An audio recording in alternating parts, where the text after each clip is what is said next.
This video sponsored by EduQuest. இது online courses provide பண்ணுற கம்பெனி. இதில் நிறைய ஆன்லைன் கோர்சஸ் இருக்குது. Advanced marketing combo, digital marketing student combo, accounting and GST combo, advance stock marketing, இன்னும் நிறைய கோர்சஸ் இருக்குது. இதோட லிங்க் உங்களுக்கு டிஸ்கிரிப்ஷனில் கொடுக்குறேன். தேவைப்படுறவங்க யூஸ் பண்ணி பாருங்கள். The struggle to find courses that truly speak your language, it's finally over.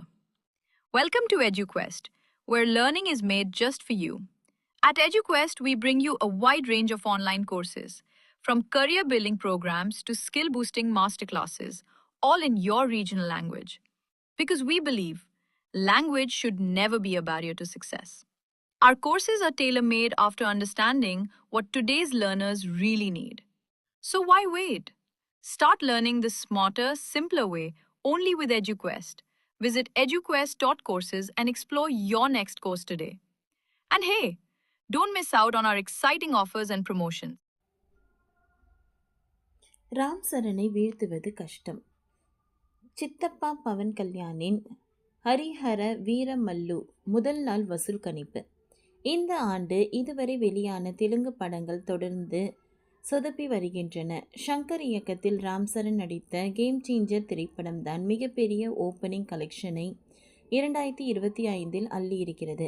Vishnu, மஞ்சு, பிரபாஸ், அக்ஷய் குமார், மோகன்லால் என மல்டி ஸ்டார்கள் நடித்த கண்ணப்பா திரைப்படத்தை பாலிவுட்டிலேயே ரசிகர்கள் கொண்டாடவில்லை.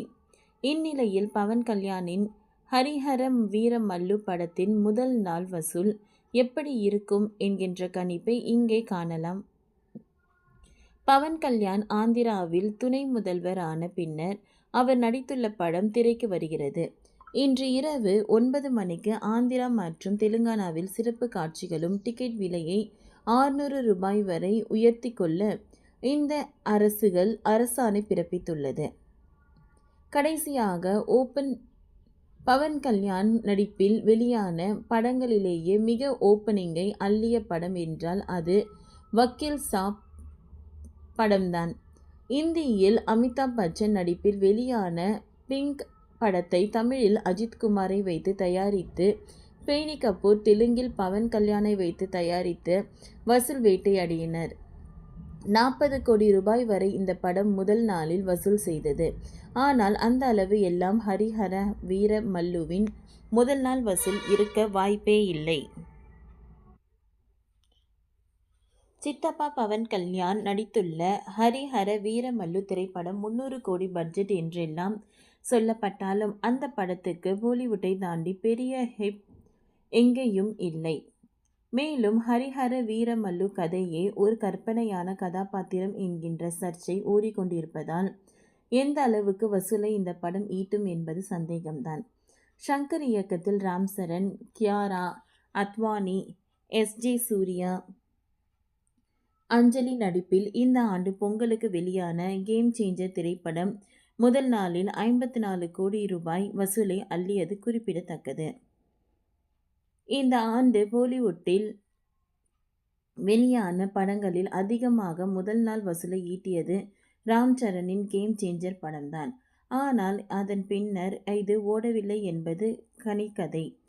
அதனைத் தொடர்ந்து பாலகிருஷ்ணாவின் டக்கு மகாராஜா திரைப்படம் 25 கோடி வசூலை முதல் நாளில் ஈட்டியது. சங்கராந்தி வஸ்துனாம் 23 கோடி ரூபாயும், ஹிட் 3 திரைப்படம் 21 கோடி ரூபாயும், தனுஷின் குபேரா 14.5 கோடி ரூபாயும் வசூல் செய்தன. இந்நிலையில் பவன் கல்யாணின் ஹரிஹர வீரமல்லு திரைப்படம் 30 கோடி ரூபாய் ஓப்பனிங்கை அள்ளும் என எதிர்பார்க்கப்படுகிறது. ஆனால் தமிழ்நாட்டில் எல்லாம் இந்த படத்திற்கு எதிர்பார்ப்பே இல்லை என்பது குறிப்பிடத்தக்கது. ஓகே ஃப்ரெண்ட்ஸ், இந்த வீடியோ உங்களுக்கு யூஸ்ஃபுல்லாக இருந்ததுன்னா லைக் பண்ணுங்கள், ஷேர் பண்ணுங்கள், சப்ஸ்கிரைப் பண்ணுங்கள். தேங்க்யூ.